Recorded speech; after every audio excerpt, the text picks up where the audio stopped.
Now, live from Cal State, Los Angeles, introducing Democratic presidential candidates Pete Buttigieg, Bernie Sanders, Tom Steyer, Julian Castro, Kamala Harris. ABC7 presents the 2019 Democratic Presidential Forum on Latino Issues with Eyewitness News anchor Mark Brown.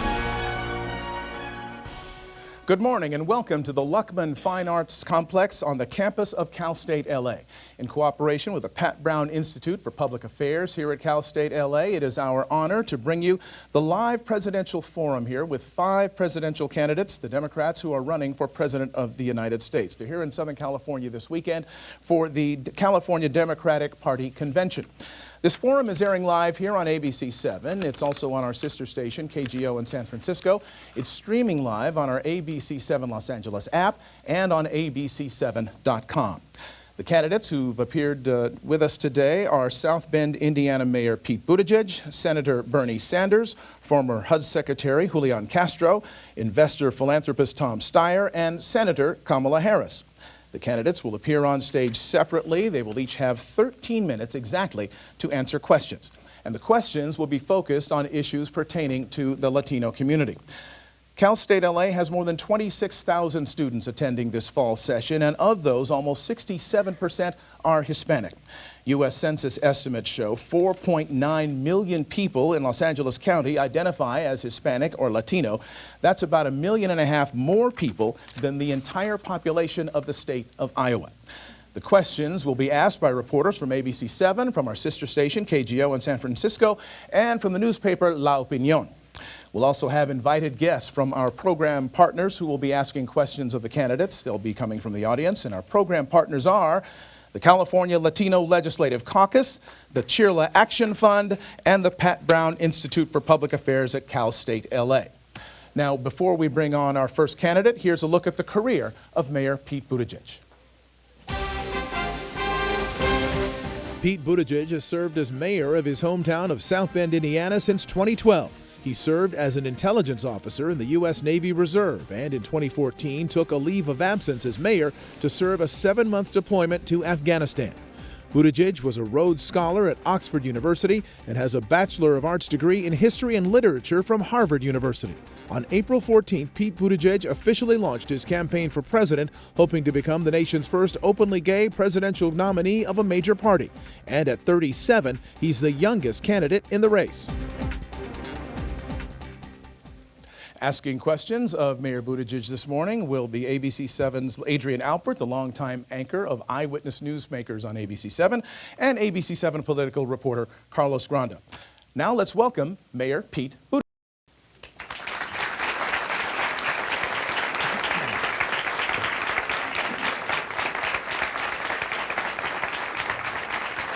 Welcome.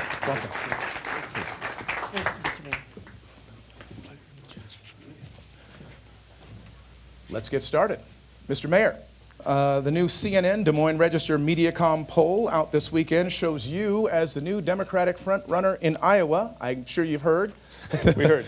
With the support of 25% of likely Iowa caucus goers. However, Iowa is not California. Demographically very different from California, arguably very different from much of the Democratic Party. What are you going to do to connect with Latino voters here in California? Well, I think in order to win and in order to deserve to win, it is so important to connect with diverse voters, and in particular in California, I'm looking forward to continuing to engage with the Latino community. Latino voters that I speak to are extremely concerned about health care, about the direction of our economy, about immigration policy, and about something that's deeper than any individual policy issue, which is the way that people are being treated, singled out, and told they do not belong in this country. I believe we have a crisis of belonging fueled by the behavior of this president, but in many ways something that's going to require us at every level of our society to deal with. And I'm running to be the president who can stand up in the rubble of what will be left after the Trump presidency comes to an end, pick up the pieces and guide us towards solutions that are going to meet these very real, very concrete issues and create a sense of belonging and policy answers so that everyone in this country can thrive.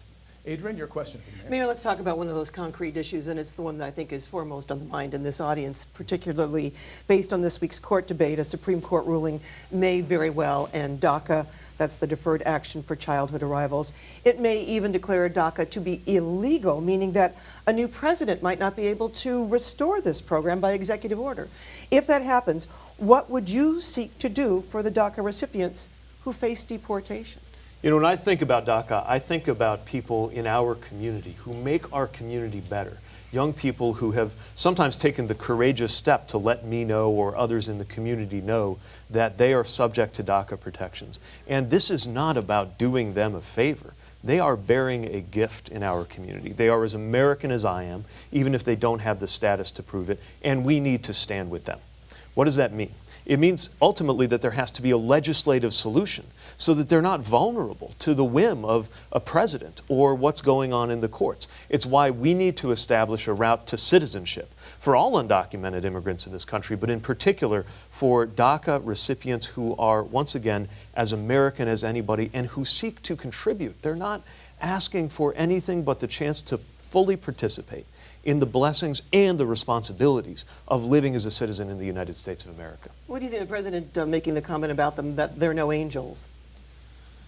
Where do you begin? I mean, this is a president who is looking at human beings and not seeing human beings.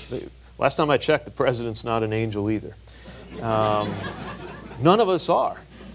This is not about deciding who is an angel. This is about looking at our neighbors, looking at our friends, looking at the people in our communities who are building this country up. By the way, paying taxes, if you think about sales taxes and property taxes, without so many of the benefits of living in this country. And the time has come to stop demonizing the other, to stop blaming the other, and to establish an understanding that loving this country means loving everyone in this country. The country is made of people, and you cannot love a country if you hate half of the people who are in it. Carlos? And speaking of that, you said about inclusiveness for Latinos. Polls show that a top concern for Latinos is fear of racism and prejudice. How would you guarantee them protection? Well, first of all, we need to make sure that racism and prejudice is not tolerated in any circumstance in this country. And some of that is legal. It's why we need to reinforce hate crimes legislation. It's why we need to increase the enforcement that we have with the EEOC, for example, when cases of discrimination go on. But it's also about the message that is being sent from the highest office in the land. It is telling people that they don't belong, and that has real consequences. It has dangerous consequences. And we know that this country is worse off because of the fractures that are being created by racial prejudice. As a matter of fact, foreign countries have found that it's a national security vulnerability that they can exploit to divide us against each other. Remember, in all of American history, if you think of all of the enemies and the threats and the dangers that we have encountered in our experience as a nation, the one that came closest to actually ending the American experience in the Civil War was white supremacy. I believe that remains to this day the greatest threat to the success of the American project, and if we do not wrangle it down in our lifetime, I believe it will threaten the American experiment in our lifetime. We have a question for you, Mr. Mayor, from our audience, an invited guest of the Pat Brown Institute for Public Affairs here in Los Angeles. His name is Aaron Castaneda. Aaron? Hello, my name is Aaron Castaneda, student body president at Cal State LA, where I represent 28,000 students. I am a senior graduating this year with a degree in business finance. Once I graduate, I would like to start a career in my field of study, right here in Los Angeles County, the community where I grew up. I hope to start building my life after college, to earn a good salary and someday buy a house. However, the housing affordability crisis in the county and in the state of California is a problem for many people, particularly those like me who are part of underserved minority groups. With rents so high and getting higher, it's tough to even get started. This is troublesome for students who spent multiple years in college with the hope of achieving a better future for themselves and their family. What are you going to do for young people to help us get a foothold on the ladder of opportunity and upward mobility? Well, thank you, Aaron. First of all, I'm wishing you every success as you go out into the working world. And it should be easier than it is right now. The costs that you were describing are accelerating far more quickly than wages are in this country. And so part of what we have to do is make sure our economy actually works for us. Not just numbers on a page, stock market looking great, but that what we earn in this country. What you earn as you emerge into the working world rises as quickly as those costs. Now, the costs also need direct attention. What can we do about that? Well, first of all, I'm proposing that we invest $430 billion in housing in this country to ensure that through a variety of mechanisms, from low-income housing tax credits to ensuring that more housing choice vouchers go to families with children, to ensuring that we're supporting the development of new housing, which is so important, because sometimes it really is just supply and demand, that those investments will help with the issue of housing affordability. Another thing that we've got to do is we've got to work with communities, because a lot of these decisions get made at the local level. And we cannot allow states to preempt local communities that are trying, for example, to implement things like rent control. We also should be pushing communities to do the right thing when they are sometimes hesitating to create the development of affordable housing that we're going to need in order to take the pressure off this crisis. Otherwise, nobody wins. Not only does it make it harder for you to get ahead, but it also makes it harder for your community to grow. So we all have an interest in making sure we get this right. Aaron, thank you for your question. Adrian? Mr. Mayor, after a number of Americans were murdered in northern Mexico, President Trump suggested sending U.S. troops to help Mexico deal with the cartels. With your military experience, is there a way to deal with the cartels that doesn't violate Mexico's sovereignty? Well, one of the biggest things I learned during my time deployed abroad is the importance of our alliances, our friendships. And this president, needless to say, has destroyed just about every relationship he can find. That makes America less safe, whether it is turning our back on Kurdish allies who put their lives on the line to help us fight ISIS, or right here in our own hemisphere, alienating those very countries that we need to have a better partnership with.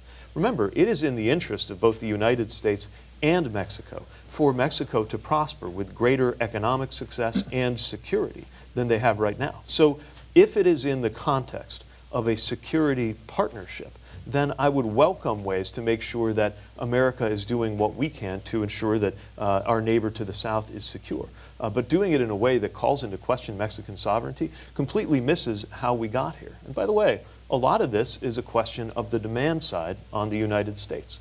Part of what we can do is make drug trafficking less profitable by walking away from the failed war on drugs here in the United States. That is a policy that we know through experience hasn't worked. We've got to do our part here at home and partner with other countries abroad. But Mayor, specifically, do you see a time when troops could go into Mexico if Mexico welcomed it, for instance? There is a scenario where we could have security cooperation as we do with countries around the world. Now, I would only order American troops into conflict if there were no other choice, if American lives were on the line, and if this were necessary in order for us to uphold our treaty obligations. But we could absolutely be in some kind of partnership role if and only if it is welcomed by our partners south of the border.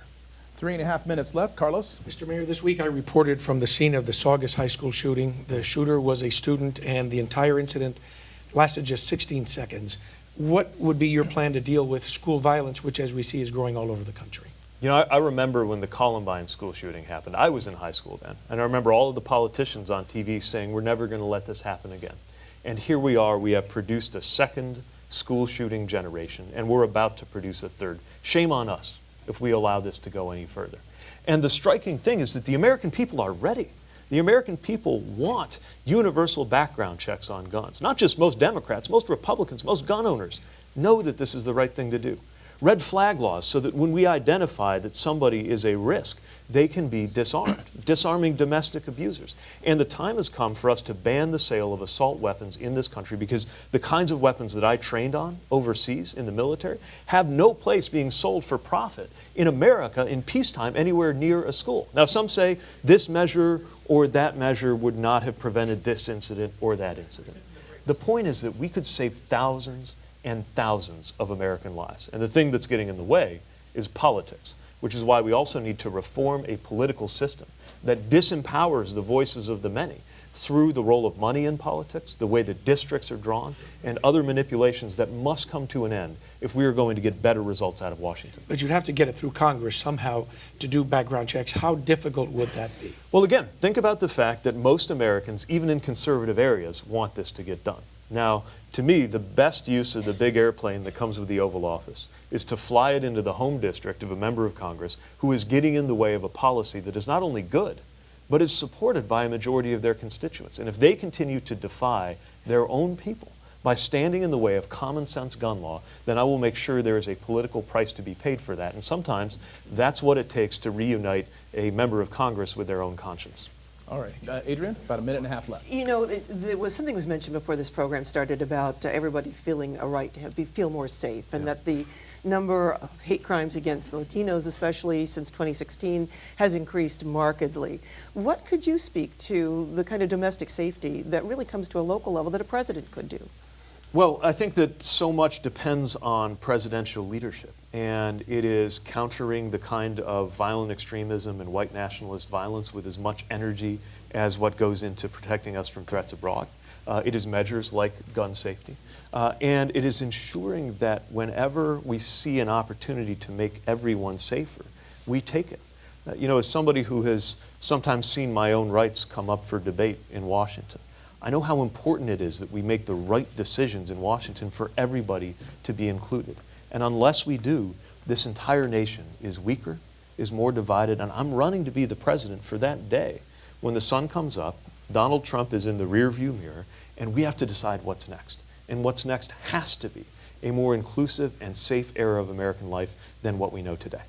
All right, real quick, we've got 15 seconds, Mr. Mayor. Quick question, do you speak Spanish? And if not, will you learn it? Bastante bien, pero me he olvidado de todo y les agradezco de su paciencia con mi español de colegio. Okay, muchísimas gracias. Mayor Pete Buttigieg, thank you very much. And here is a quick look at the career of our next candidate for this forum, Senator Bernie Sanders.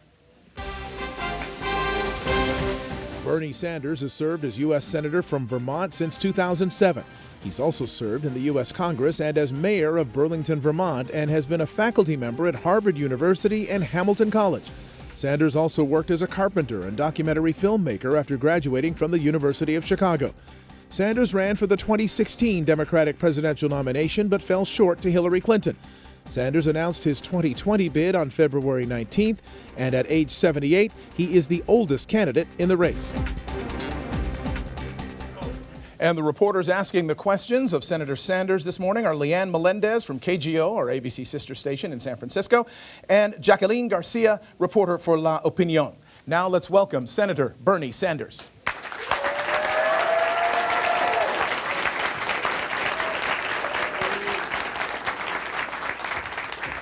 Senator, welcome. Nice to see you.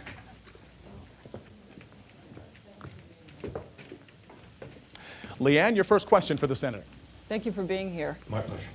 I had the chance to speak with you last Friday during in Oakland when the nurses union endorsed you. Yes. And of course they do embrace your plan for Medicare for all. Yes. But I think a lot of people want to know, will this plan also include undocumented people? And the answer is absolutely, of course. When we talk about Medicare for all, ALL, it means all. It means every man, woman, and child in this country, including the undocumented. And Medicare for all means that there are no longer any premiums, no longer any co-payments, no longer any absurd deductibles, and no longer any out-of-pocket expenses. What it does do is allow every American to go to any doctor, any nurse, any hospital they want without having to take out their wallet or their credit card. And what I want to say about that, if I might, we should all be embarrassed that we are the only major country on earth that does not guarantee health care to all people as a human right and not a privilege. We should be embarrassed that the drug companies are ripping us off every day, in some cases charging us 10 times more for the medicine that we need, as is the case with other countries. As president, I'm going to take on the insurance companies, we're going to take on the drug companies, we're going to take on all of their money and all of their power, and finally make it clear that in America, health care for all is a human right. Senator, quickly, how do you sell that to the American public? Because they will be taxed.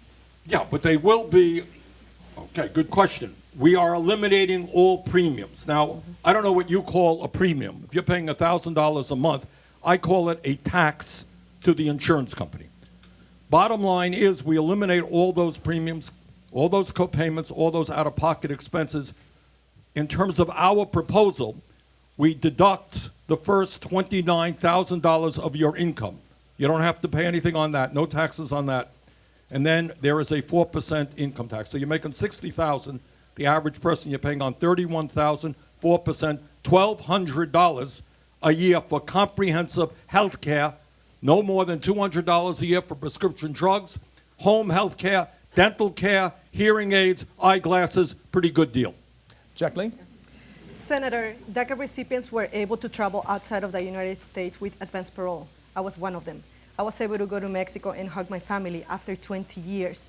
Do you think that that advance parole is a threat? Do you think that it's a loophole to gain legal residency, like the president said? And will you be willing to bring it back? Of course I will. It pains me to say this. I mean, everybody knows that I disagree with Donald Trump on everything. But what particularly bothers me is his racism and his demonization of undocumented people in this country.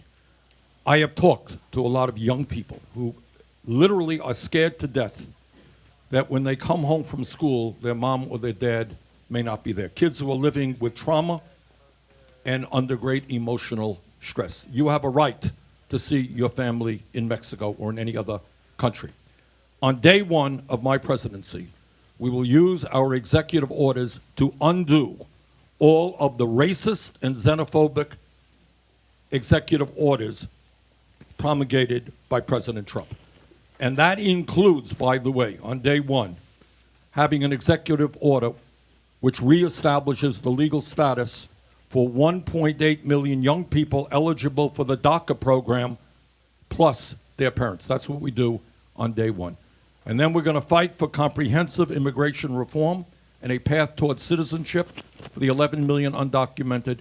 And we will establish a humane border policy which does not include federal agents snatching babies from the arms of their mothers. All right, we have a question from the audience now, an invitee of the California Latino Legislative Caucus. Her name is Juana Melara. Buenos días. Mi nombre es Juana Melara, soy recamarera. Trabajo hace 24 años en la industria hotelera. En el 2017 fui nombrada como Mujer del Año por la revista Time por haber quebrado el silencio contra el acoso sexual. Gracias a esa lucha en mi hotel pudimos ganar la unión y ganamos botones de pánico en nuestro primer contrato. Es posible, siguiendo con lo del botón de pánico, que hayan escuchado de un hotel que se llama Terranea Resorts. Este hotel invirtió 1.25 millones para combatir y no pasar una ley local que podría haber protegido a mujeres como yo que trabajamos en la industria. Mi pregunta es esta. ¿Qué haría usted o qué consejo nos daría a las mujeres que trabajamos en la mano de obra hotelera para poder combatir el acoso sexual? Okay. In English? All right. What, are you going to do it in English? I'll do it in English for you. My name is Juana Melara. I am a hotel housekeeper who has faced harassment and sexually threatening conduct in the workplace. Thanks to my union, we have won panic buttons in our union contracts. You may have heard that a nearby hotel, the Terranea Resort, recently contributed $1.25 million to defeat a local ballot measure that would have required panic buttons and other legal protections for workers. What advice would you give to women like me to combat the risk of sexual harassment and assault in the workplace when corporations have so much more money and power than we, the workers, do? Well, let me respond in two ways. Thank you for your courage, for being here, and thank you for standing up against the epidemic of sexual harassment which exists in this country today. You point out that corporations spent a lot of money to defeat an initiative Yes. which workers and women in particular needed to protect themselves. Yes. This is one of the great crises facing America. Everything we are trying to do, raising the minimum wage to a living wage, opposed by large corporations. Making health care a right, opposed by large corporations who will spend millions of dollars. Combating climate change, opposed by the fossil fuel industry. So to answer your question, as president, I will do everything that I can to protect women and everybody else from sexual harassment, but also we need to end a very corrupt political system which allows billionaires and large corporations to make unlimited amounts of contributions to defeat initiatives which protect working people. I believe in democracy, which means one person, one vote, not wealthy individuals or corporations spending huge amounts of money to be able to protect their interests. So thank you very much again for your courage. Look forward to working with Unite to make that happen. Thank you. Leanne? Senator, there are border laws in this country. Should that change? And also, if they violate border laws, should they be charged with, in your opinion, a felony, a misdemeanor, violation, citation, or no charge? Who is the day violation? Say that again. The immigrant folks coming over? Yes. Okay. No, we Who think. violate those laws? Yeah, well, what has happened in recent years, there has been a criminalization of border crossing, and I don't believe in that. I think there are civil penalties which should be maintained, but not criminalizing that action. And I'll tell you why. We may say whatever you want, but if a mom with a little baby travels 1,500 miles from Honduras in order to avoid the terrible violence that the drug cartels are bringing there, or the terrible poverty, all right? You can call that person anything you want, but don't call her a criminal, all right? So we need a humane asylum process, which is based on international standards to determine asylum, but I will not criminalize that activity. So if I'm correct, you're saying that they shouldn't be charged at all? No, they not with a criminal activity. Civil is different than criminal. Jacqueline? Perfect. The FBI reported that there was the number of anti-Latino crimes has increased 41% since 2016. If you were president, what steps would your administration take to combat these crimes? Against Latinos? Yes. What we are seeing under President Trump is a very significant increase in this country in hate crimes. Hate crimes against Latinos, hate crimes against people in the gay community, transgender community, African American community, anti-Semitism against the Jewish community. And that is what happens when you have a leader in this country who talks about hatred, talks about trying to divide us up, when talks about white nationalists being, maybe good people.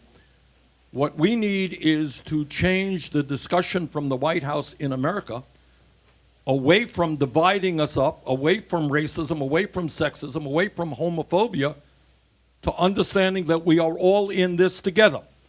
My father was an immigrant. My father came to this country at the age of 17 without a nickel in his pocket, couldn't speak a word of English. He was escaping poverty, terrible poverty, and anti-Semitism in Poland. So I have a little bit of a sense of what immigrants go through. And as president, here is my promise to you. I will do everything that I can to undo the hatred and the divisiveness that Trump is bringing to this country. We are in it together as one people. Whether you come from Mexico, whether your family comes from Poland, my wife's family comes from Ireland, doesn't matter where you come from. We are Americans. We're going to fight together to create a nation of love and compassion, not divisiveness and hatred. Let's talk about the path to citizenship, because it is a long one. It takes years. Should it take that long? And what would you do to reduce the backlog? Because, as we all know, it has grown dramatically. It has grown dramatically, especially because you have a president who doesn't like immigrants. All right? What we will do is hire the necessary number of administrative judges, and that those people are now terribly understaffed, so we can move the process along appropriately. and we will have a comprehensive immigration reform. And I can't give you all the details, right now, because we're going to have to work that out through Congress. But my goal is to make sure that every person who is undocumented in this country has a path towards citizenship as quickly as possible. My goal is, and we can do this rather immediately, is not only restore the legal status of the young people in DACA, but we can end the ICE raids, which right now are terrorizing communities all over this country. So we will move very rapidly in terms of comprehensive immigration reform. Jacqueline? Yes, going on the DACA part, there's a group of prior to 17 years old that they did not qualify for DACA. What is your thought on them, and how would you help them if you become president? Well, I think we should expand it. Look, I think almost everybody in this country, and the good news is that on this issue, there is widespread support all across the country, understanding that children who grew up in the United States, who see the United States of America as their home, kids who are in school, that these are American kids. And we have got to do everything as broadly as we can to answer your question to make sure that they get the immediate legal protections that they need. All right, and real quickly, do you have a plan, a concrete plan, to reunite the kids who are stuck in cages with their parents? And where will that reunion take place? Is it here in this country or in their country? No, it'll take place in this country. As I mentioned earlier, one of the ugly aspects of our current immigration approach is dividing families up. I mean, we even have veterans who served in Iraq, who put their lives on the line, being thrown out of this country, and that is unspeakable. So our goal is to bring families together, if they choose, in the United States of America. All right, thank you very much, Senator Bernie Sanders. Now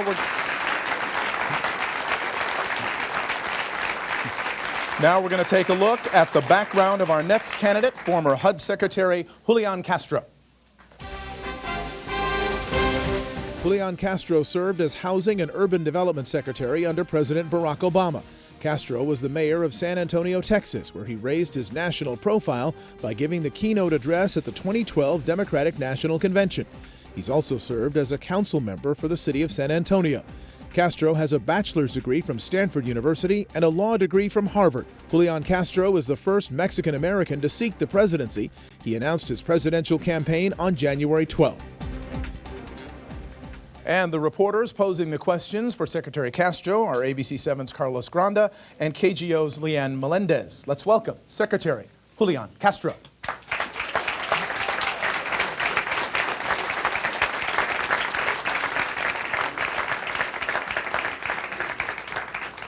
Thank you. Welcome. Good to see you. Nice to see you. And Carlos, you have the first question. Well, Mr. Castro, you worked for President Obama. This Friday, he gave some comments on Friday urging for the candidates to be where the voters are, not to be too progressive, maybe too far to the left. What do you have to say about that? Well, I take what President Obama says very seriously. Obviously, he's had the experience of being president. He won in 2008 by inspiring a lot of people. I don't believe that anybody in the race has articulated a vision of the country that isn't more popular and wouldn't command more people at the voting booth than Donald Trump. This president has been a president for some people. Each and every one of us who are running want to be a president for everybody. And so I'm confident that all of the visions that have been articulated for this country by each of the candidates would win against this president that threatens nuclear war over Twitter, that is treating migrant families cruelly, that is sanctioning white nationalism with people like Stephen Miller in the White House making policy. We're going to beat him in November of 2020. But what might work in California or may not work in some of the rural areas of Wisconsin, Pennsylvania, which are states that you need for the Electoral College. Well, no, I mean, I'm from Texas, and so I certainly understand that you have to be able to appeal to a broad range of folks. At the same time, what the media have often forgotten in this cycle is that Donald Trump won in part because African American turnout fell from 66% to 59.5%. Latino turnout fell from over 48% to 47%. And you think about Michigan, Wisconsin, Pennsylvania. There's Detroit, there is Milwaukee, there is Philadelphia, that are the major centers turning out the votes for Democrats. So I think it's short-sighted to believe that we only need one side of the equation. We need a candidate that can appeal to both sides of that equation. I can do that. I believe that I can go back and get the 80,000 votes that we lost by in Michigan, Wisconsin, Pennsylvania collectively, and go get the 29 electoral votes of Florida, the 11 electoral votes of Arizona, and the 38 electoral votes of my home state of Texas. Leanne? Secretary, I live in San Francisco. I've seen it here in Los Angeles. People can't afford many times to live in these cities where they work, right? So how do you keep, often people travel 2.5 hours home. How do you keep the Latinos here in the communities that they serve? Yeah, well, I mean, I think that the rental affordability crisis that we're having is touching the Latino community, but it's touching all people out there. I mean, we have a rental affordability crisis in the United States, and I've put out a housing plan that would help ensure that every single American has a safe, decent, affordable place to live. I see housing as a human right. I believe that everybody should have a place to live. So what I proposed is investing billions of new dollars in the National Housing Trust Fund, investing in community development block grants, in home funding, creating a refundable renter's tax credit, and also making sure that anybody that makes less than 50% of the area median income, so the area median income for this LA area, would be able to get a housing choice voucher so that they can go into the private housing market and find a place to live. I believe we do those things and make sure that we protect against displacement and gentrification, which is affecting a lot of different neighborhoods in San Francisco and LA, all throughout the country, and impacting the Latino community tremendously. We need to make sure that both with property tax relief in some states, with other types of relief in other states, and by investing in affordable housing in those neighborhoods so people can stay in the neighborhoods they grew up in if that's what they want to do, that people are not displaced. And that is in my housing plan. 5 years, 10 years, 20 years? Give people some hope? Well, I mean, my housing plan calls for ending homelessness by 2028. I'm encouraged that we can do that because in the Obama administration, we actually drove down veteran homelessness by 47% between 2010 and 2016 because Washington worked the way that it should work. If we do things right, if people work together, we can still accomplish fantastic, impactful things for our country, including ending homelessness. Mr. Secretary, we have a question from our audience, an invitee of CHIRLA Action Fund and a DACA recipient. Her name is SOILA Rodriguez. SOILA? Hi, my name is SOILA Rodriguez, and I'm an immigrant from Mexico. I graduated from Cal Poly Pomona in 2017 with a bachelor's degree in anthropology. It was thanks to the pro-immigration legislation that passed in the state and because California believes in our immigrant communities that I was successful. Despite the many wins that we've had in the state, healthcare still remains a big issue for all immigrants. Due to being undocumented, my parents, my dad specifically, has only seen a doctor twice in the 25 years that he has been in the United States. 3 months ago, he was diagnosed with cancer, and we now have to figure out a way to pay for his medical care in order for him to survive. Just like my father, there are millions of immigrants who don't have access to health care. We pay taxes, yet we don't see the benefits that come from paying taxes. My question to you is, would you include both legal and undocumented immigrants in your health care plan? And most importantly, will you use your executive power to improve immigrants' access to health care? Yes. And Soila, gracias por su pregunta.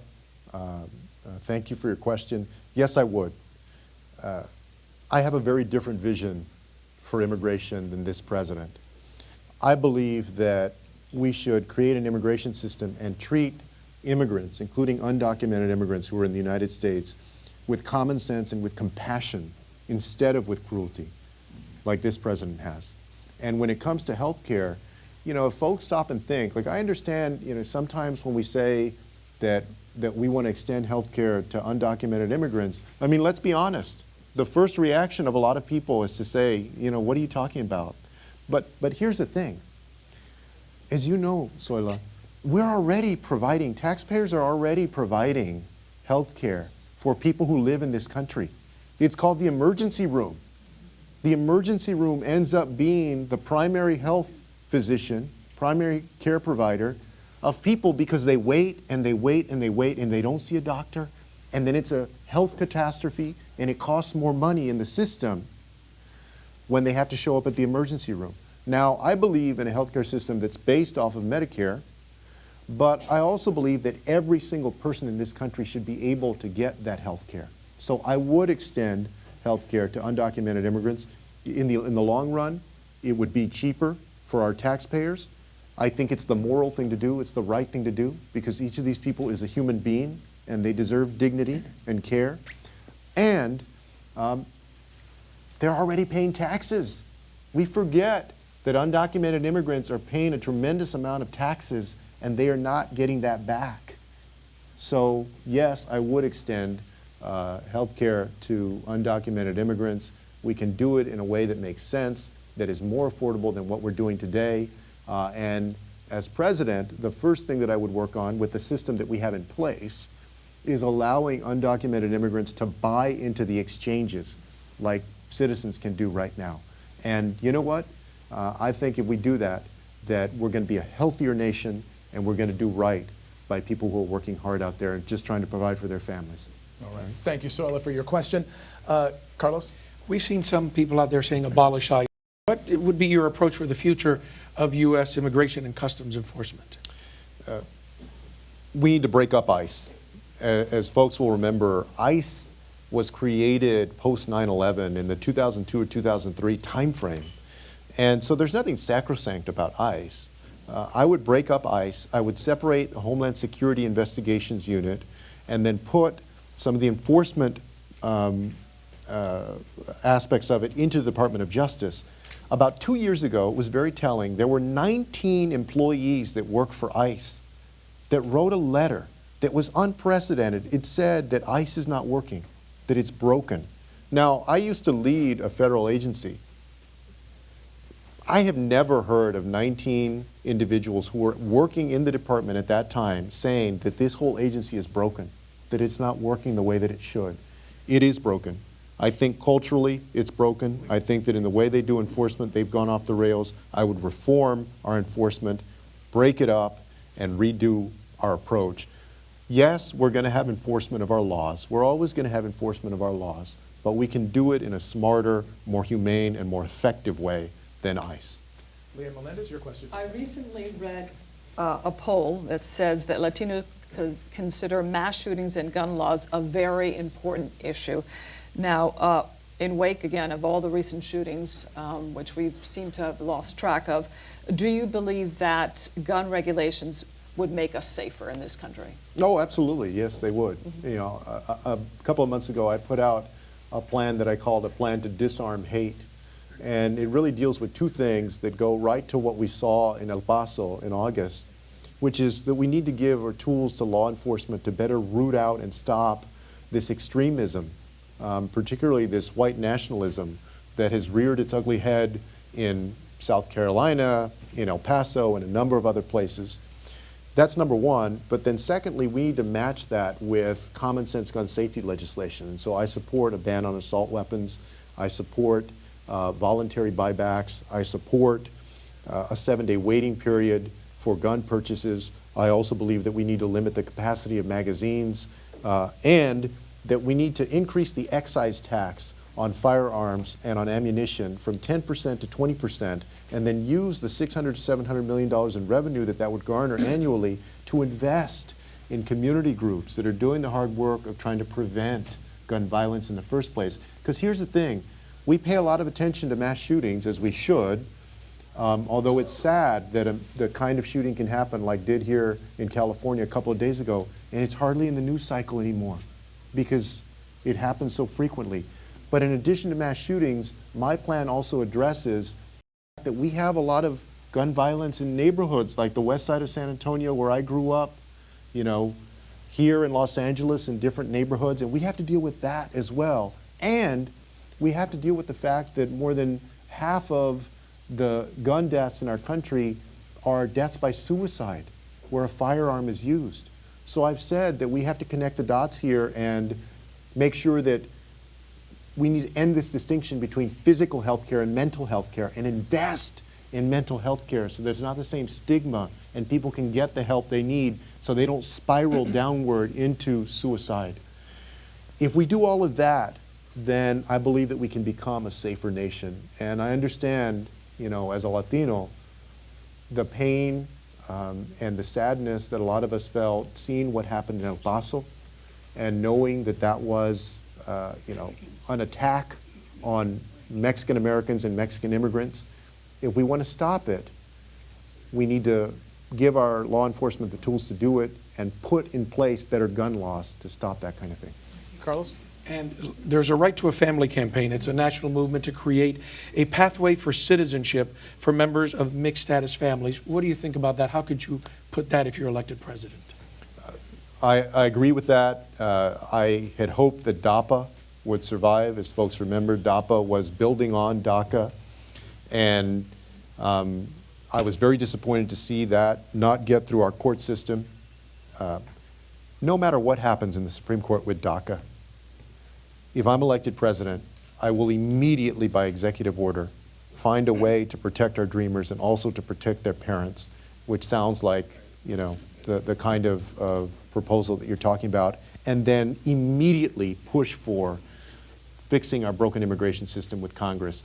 And I hope, frankly, that in November of 2020, that the people send a loud and clear message to the Republican Party that you have to do immigration reform. Because remember the last time they said that in 2012, in 2013, there were 68 votes in the Senate. And if they had allowed that piece of legislation to get to the floor of the House, it would have passed. And so much of the pain that we've seen and the cruelty that we've seen wouldn't have happened if John Boehner had allowed a floor vote. I will push and push until we get immigration reform done. Secretary Castro, thank you very much for taking Thank part you. today.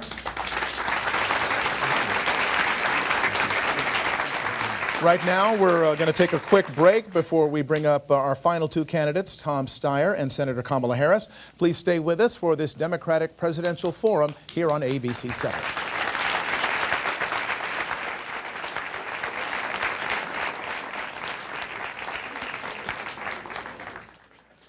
ABC7 presents the 2019 Democratic Presidential Forum on Latino issues with Eyewitness News anchor Mark Brown.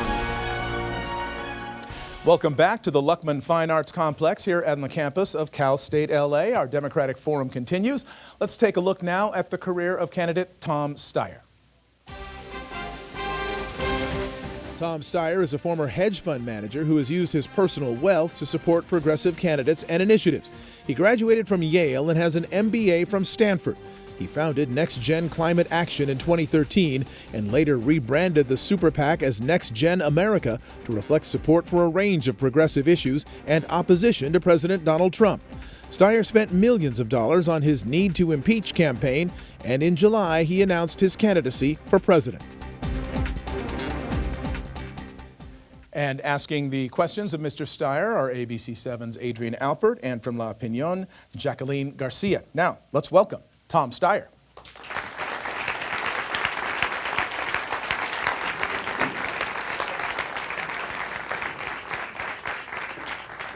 Good morning. Welcome.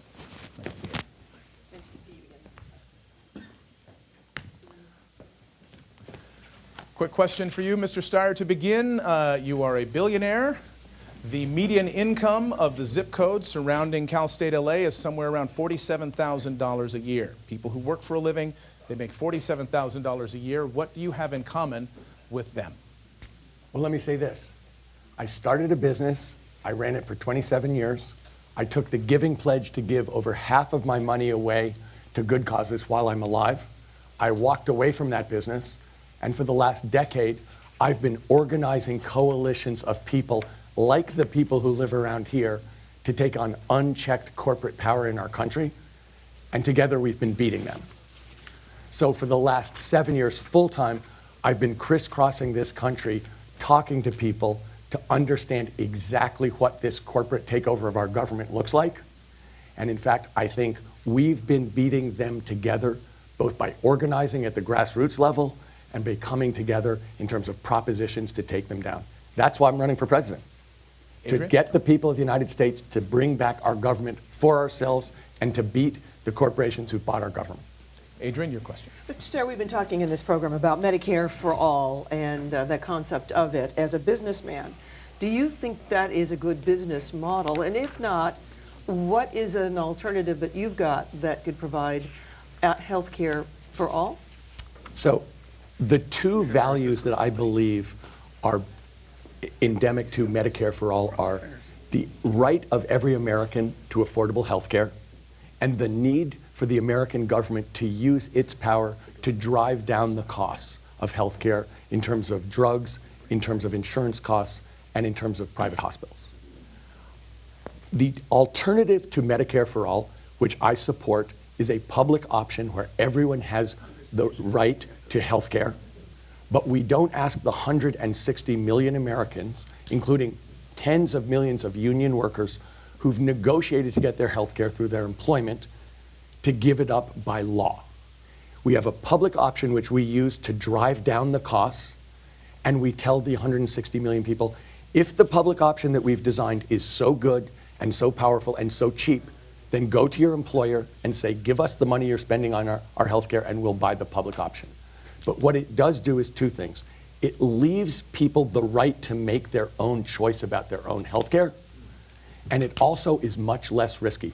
If the public option is so great, then everybody's going to choose it, and we'll get there to Medicare for all by the choice of the American people.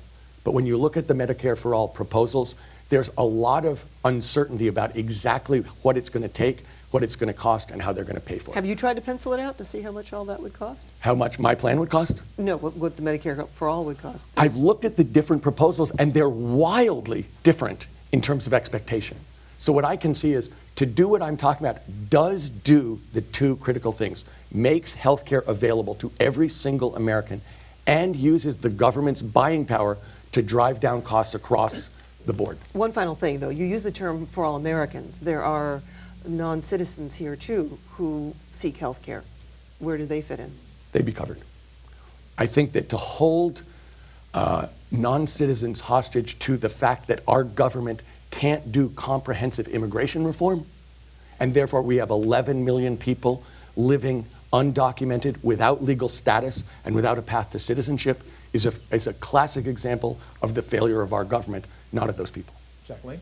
Perfect. On the topic of immigration, Mr. Steyer, what's your plan for family reunification for immigrants separated at the border? So what we've seen is an attempt by the Trump administration to use immigration to terrorize people from coming to the United States. And as a result, they've been willing to break international law, but also to break the laws of humanity and in the name of the American people. And one of the most egregious things they've done is to separate children from their parents. And just so you know, we went down, my wife and I went down to the border in McAllen, Texas, both to see and to try and help the people at Catholic Relief Services, to see what it really looked like.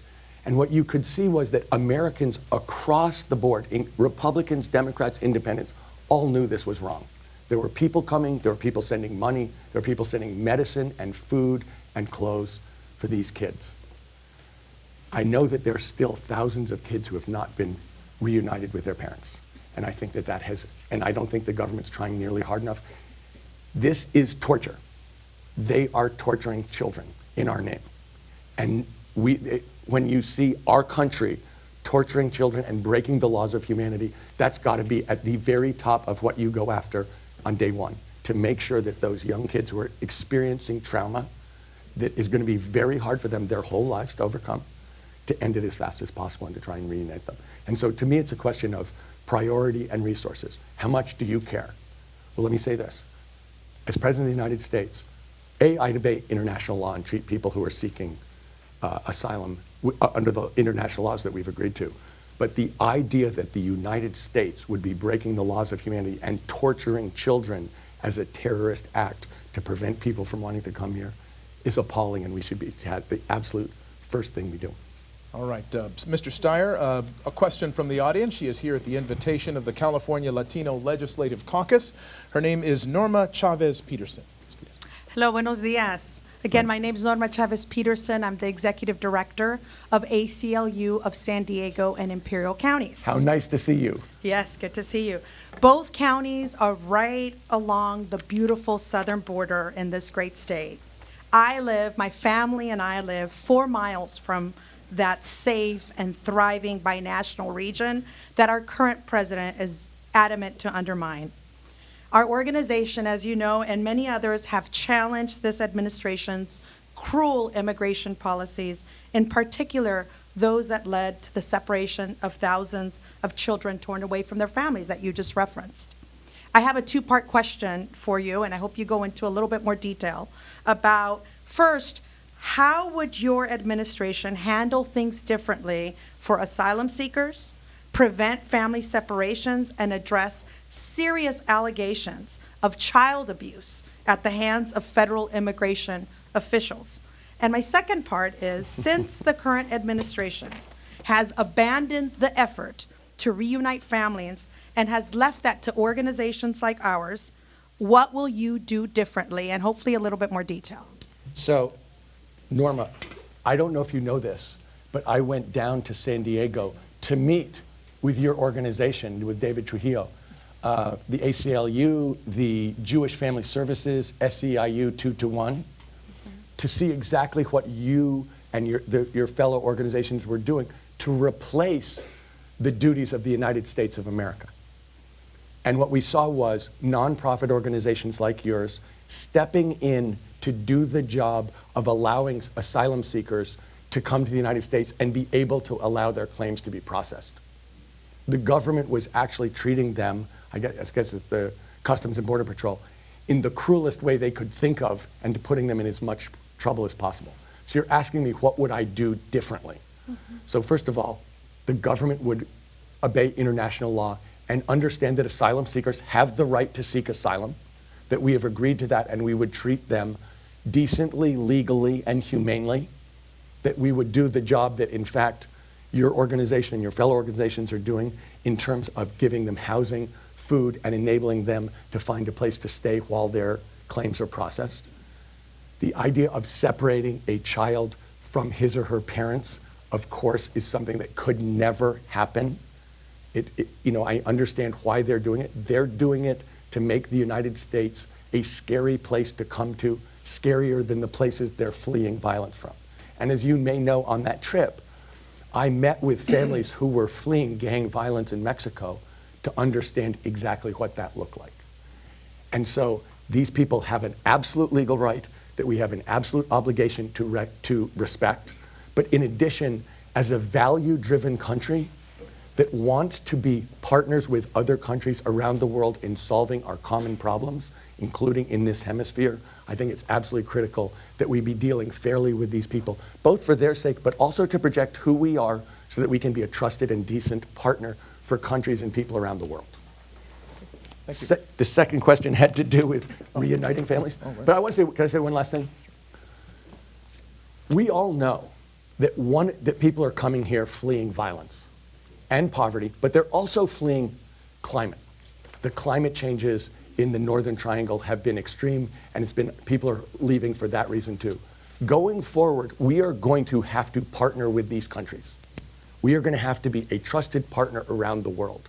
So every time this administration shows that we don't obey the law, that we don't respect other countries and other people, that we do exactly what is in our shortest term interest, regardless of how it affects human beings, regardless of whether it's legal or humane, we break our ability to build trusted coalitions around the world. It's very, very bad for Americans to behave this way. Of course, it's horrible for the people we're treating inhumanely and unfairly, but beyond that, it's terrible for us. Thank you, Norma. Adrian? Mr. Steyer, it looks like the citizenship question won't be on the 2020 census, but I think we can agree that it's left a fear of participation, especially in the immigrant community. Maybe participant suppression could grow from this, which could lead to an undercount and a loss of representation. What do you do about it?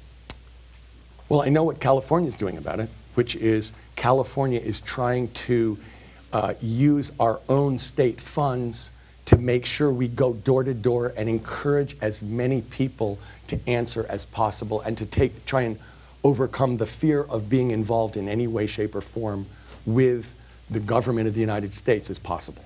So the only thing obviously the Trump administration's goal is to scare people from participating or showing up or being counted. That means that there will be a misallocation of resources, a misallocation of congressional seats across the country, and that is very bad. You know, it's unfair and intentional.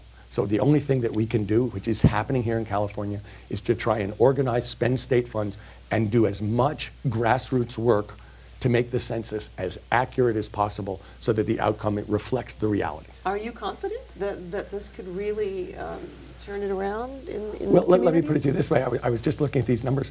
I think the last time we did the census in 2010, California spent $2 million trying to make sure it was accurate.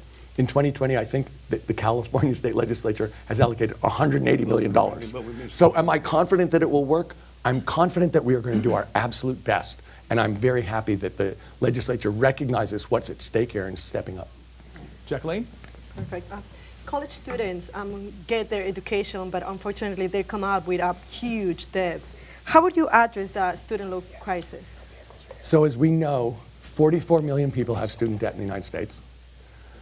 Half of them delay getting married or having kids, so it's clearly huge. And the rates are extremely high. The rates are average over 6% if your debt is held by the government and over 10% if it's held by banks. So the first thing is we have to recognize these are students trying to do what we ask them to do, become better citizens and more productive. We should be subsidizing this. So the first thing is if we have subsidized rates where people pay what the government pays on their debt, then they'll pay back the loan one time, not multiple times.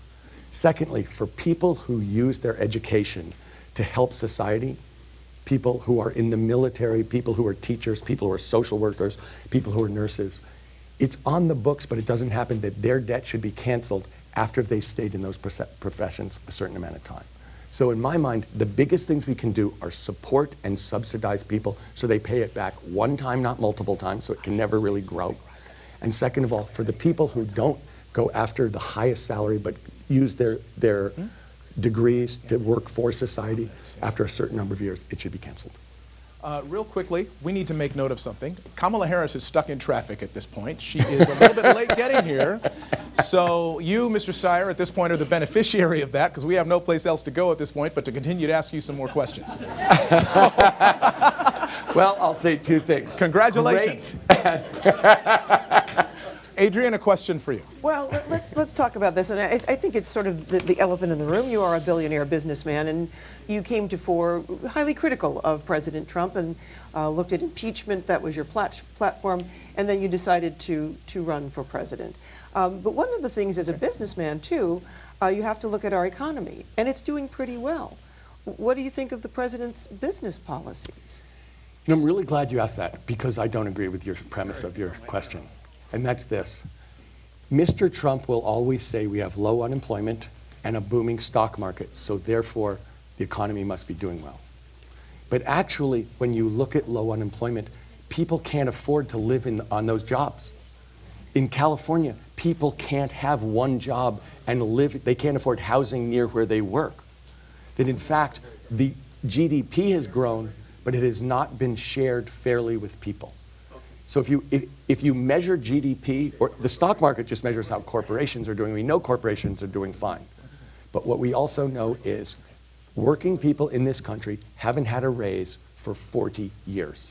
So regardless of how the country does, if 90% of Americans aren't getting a raise, it actually isn't working, that in fact, that we're measuring the wrong thing.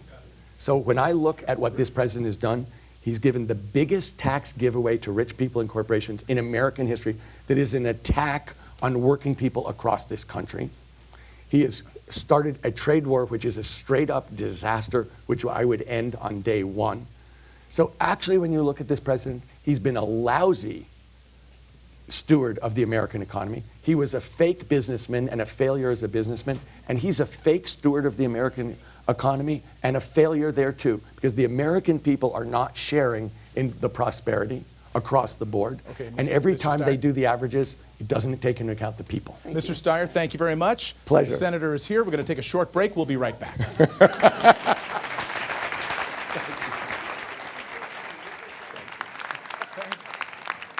ABC7 presents the 2019 Democratic Presidential Forum on Latino Issues with Eyewitness News anchor Mark Brown. Good morning and welcome back to the Luckman Fine Arts Complex here on the campus of Cal State LA. Let's take a look at the career of our next candidate, Senator Kamala Harris. Kamala Harris has served as a U.S. Senator from California since 2017. Prior to that, she was California's Attorney General, the first woman, first African American, and first Asian American to have that job. She's also served as District Attorney of San Francisco and was a Deputy DA in Alameda County. Harris has a bachelor's degree from Howard University and earned her law degree from UC Hastings. Harris launched her campaign on Martin Luther King Jr. Day, January 21st, with an announcement on Good Morning America. And posing the questions for Senator Harris, ABC7's Adrian Alpert and Carlos Granda. Ladies and gentlemen, let's welcome Senator Kamala Harris.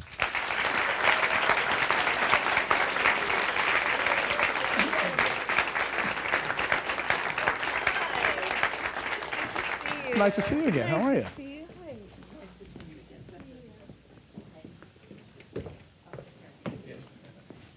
Adrian, you may begin. Well, glad you made it through the traffic here in LA, Senator. You live here part-time now. I gave myself a name. I'm a Sangelino. I made it up.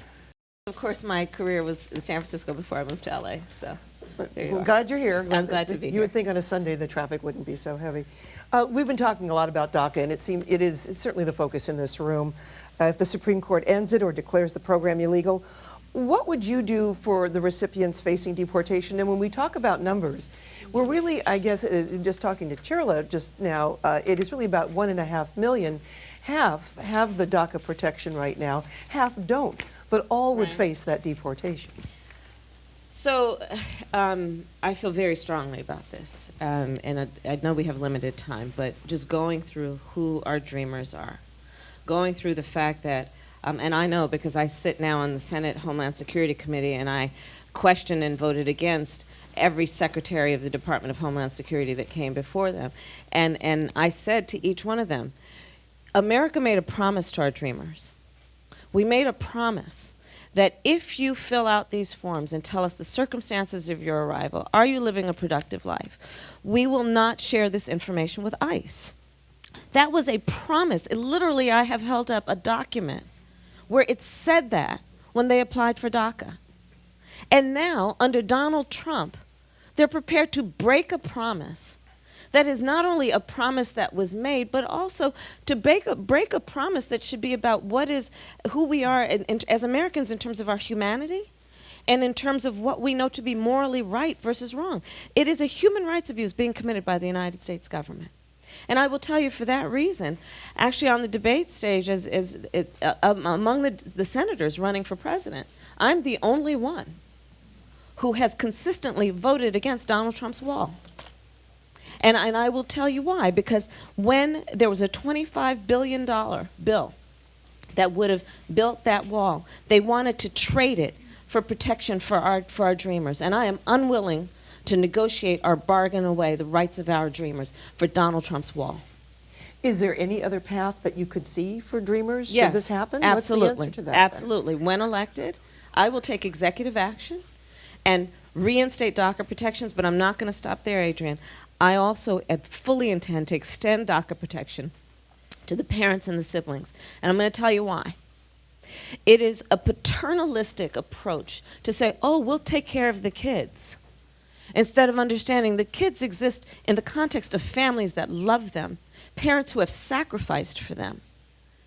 And they should too be protected. My mother came to the United States when she was 19 years old by herself. When I look at the parents of our dreamers, I know exactly who they are. And they also deserve to be protected. So I'll take executive action if necessary. Carlos? And speaking of the wall, if someone is caught illegally crossing the border into the United States, how should they be handled? What should be done at the border? Well, there will be a process. Listen, I'm in favor of border security. Everybody is on this issue. When we talk about protecting dreamers, when we talk about the need, which I talk about all the time, and I fully intend to do, to pass comprehensive immigration reform with a pathway towards citizenship, no one in this movement, CHIRLA, all of the leaders, the Latino caucus, none of us are saying no border security. This is a talking point by the Republicans and Donald Trump to scare people into not doing the right thing. So there will be a process. Of course there will be a process. How difficult will it be to get comprehensive immigration reform through Congress? I mean, that's always been the sticking point. You know what? There needs to be leadership at the top. We need a president who is very clear that she will sign a bill as soon as it comes to her desk. And then it'll happen. We see what you did there, Senator. We have a questioner from the audience today. She is here at the invitation of the Pat Brown Institute of Cal State LA. Her name is Leilani Gutierrez. Hello, my name is Leilani Gutierrez. I'm a 9th grader attending Bravo Medical Magnet High School located in the East Los Angeles area. That's great. I'm a lead advocate in the California Youth and Government program at the Wyangar East LA YMCA. Like you, I'm running for a high position, which is Lieutenant Youth Governor of the YNG program. Oh, fantastic. That's exciting, great. but it's not all I think about. Yeah. In the past few years, more mass shootings have been occurring, and it's getting scarier for me and my peers to walk into school. As you know, it's been in the news a lot recently. There's never a day in class that we don't think of a mass shooting occurring at my school, with the fear that within moments, we won't be able to say our last goodbyes to our families and be able to have a future. If you were to be elected next year, what specifically will you do to ensure that these mass shootings stop and that students like me and my friends will be safe at school? Yeah. First of all, congratulations. And thank you for being a leader. And you have figured out what we want to make sure everyone knows, which is you never have to ask permission to lead. When you're ready to lead, you just lead. So congratulations. Thank you. Well, there are a number of things I'm prepared to do. As I've said many times, I will give the United States Congress 100 days to pull their act together and put a bill on my desk for signature. And if they do not, I will take executive action and put in place a comprehensive background check requirement and also ban the importation of assault weapons into our country. Now, again, as a point of distinction between me and some of the other Democrats on the debate stage, I've been criticized. People saying, "What are you're going to take executive action on this? What if a Republican comes in after you?" My point, I'll worry about that in 8 years. We need action, but I do want to add another point to this, which is how you introduce the subject. I have met so many of our young leaders who are traumatized by this, traumatized.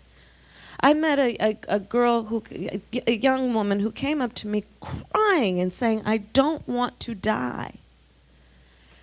And when we compound this, okay, now here's the thing, let's connect the dots, with also those same youth who are also the children of undocumented parents.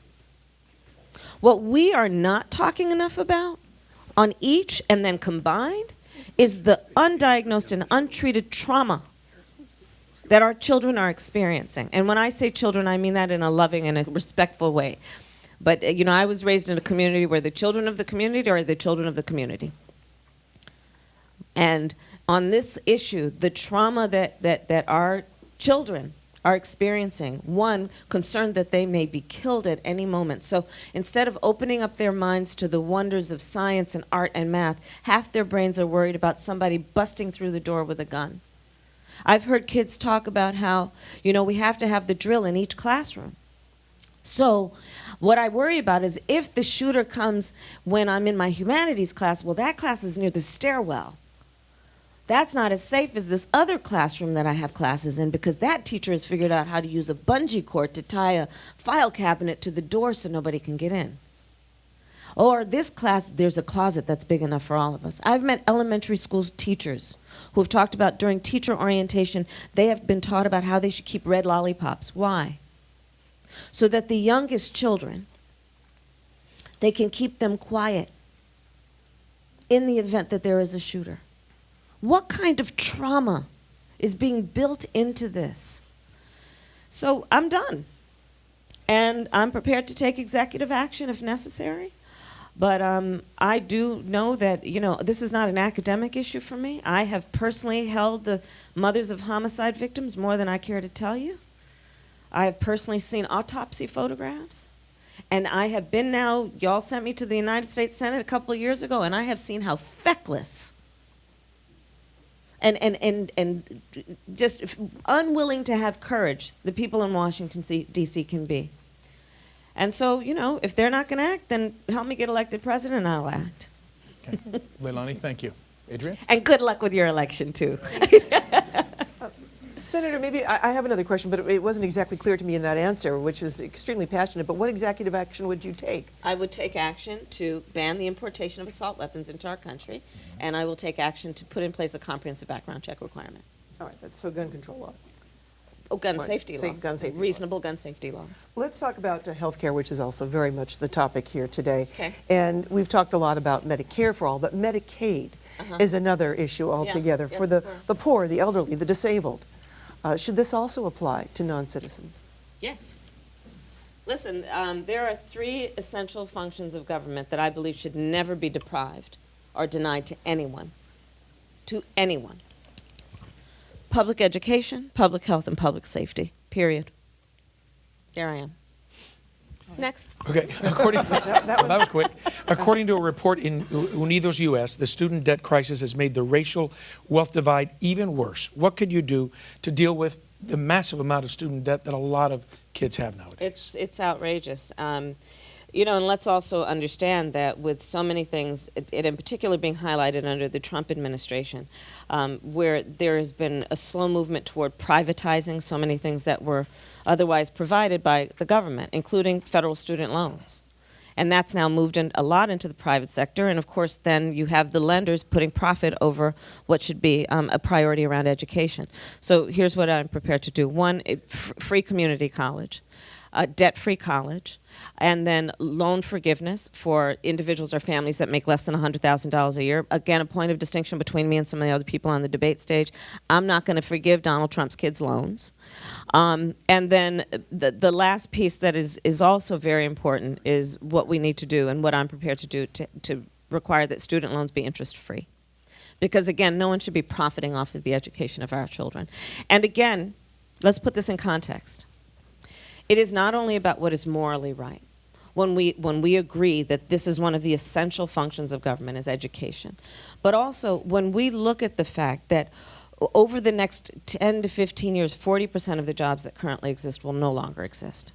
When we look at the fact that we are in the midst of an industrial, a digital revolution that is upending industries, when we look at the fact that there are going to be very few jobs that need to be performed and have value, that will not require some kind of education after high school.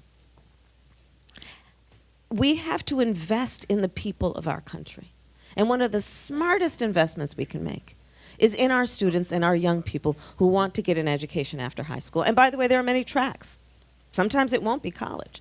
In fact, I don't talk about higher education because I think we've placed a value on that suggests that work that can be performed without a college education is less valuable.